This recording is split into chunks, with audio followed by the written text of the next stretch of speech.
Hi, this is Khushbu with another question of R.D. Sharma. This is example number 2 from page 19.4.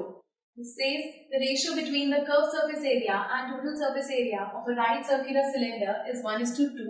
Find the ratio between the height and radius of cylinder. Ratio height का और radius of cylinder का निकालना है. सबसे पहले curved surface area of cylinder.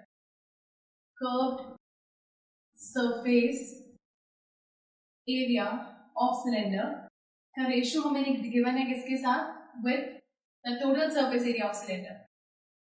Total surface area of cylinder जो ratio हमें given है 1:2, that means 1/2. So curve surface area of cylinder का फॉर्मूला होता है 2πRH and total surface area होता है 2πRH plus 2πr². Because curve means this thing, इसमें top और बॉटम नहीं है. जैसे ही आप टॉप और बॉटम लेंगे मतलब एरिया ऑफ टू सर्कल्स जो कि होता है πr². टॉप में भी एक सर्कल है, बॉटम में भी एक, तो इसलिए हो गया 2πr² इक्वल्स 1/2. सो ऊपर एज इट इज 2πRH और नीचे 2πr ब्रैकेट में h प्लस r. सो 2πr से 2πr कैंसिल, हमारे पास बचा h by h plus r.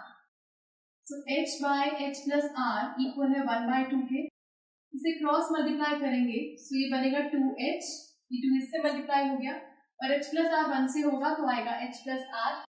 So 2h में से हमने माइनस किया h is equal to r, so h is equal to r. So अगर हम r को यहाँ से नीचे ले आए तो यहाँ पर बचेगा 1. Seeing most of the times कि बच्चे यहाँ पर अगर r को या किसी भी चीज को यहाँ से नीचे ले आते हैं, अगर वहाँ कुछ नहीं बच रहा तो फिर राइट जीरो नहीं हो सकता. अगर आप मल्टीप्लिकेशन या डिवीजन में कुछ ना आ रहे तो जीरो नहीं बचता. अगर आप प्लस या माइनस कर रहे हैं तब जीरो होता है. सो अगर r यहाँ पर आ रहा है तो यहाँ 1 बच रहा है. तो अगेन अगर आप दोबारा इस स्टेप पे वापस जाएंगे तो h इक्वल टू r ही आएगा. लेकिन अगर यहाँ जीरो लिख देते तो वापस जाने पर h इक्वल टू 0 आता, h इक्वल टू r नहीं आता, which is wrong. So h by r आपके पास आ गया 1. इसके नीचे कुछ नहीं है तो 1 लगा सकते हैं. That means height is to radius का रेशियो है 1:1. So this was question example number 2 from R.D. Sharma. इस टाइप के क्वेश्चंस एग्जाम में 2 मार्क्स में आ सकते हैं, तो आप इन्हें अच्छे से प्रैक्टिस कीजिए. और इन केस कोई भी डाउट हो तो please do write to us and do watch the next video for some more questions. Goodbye.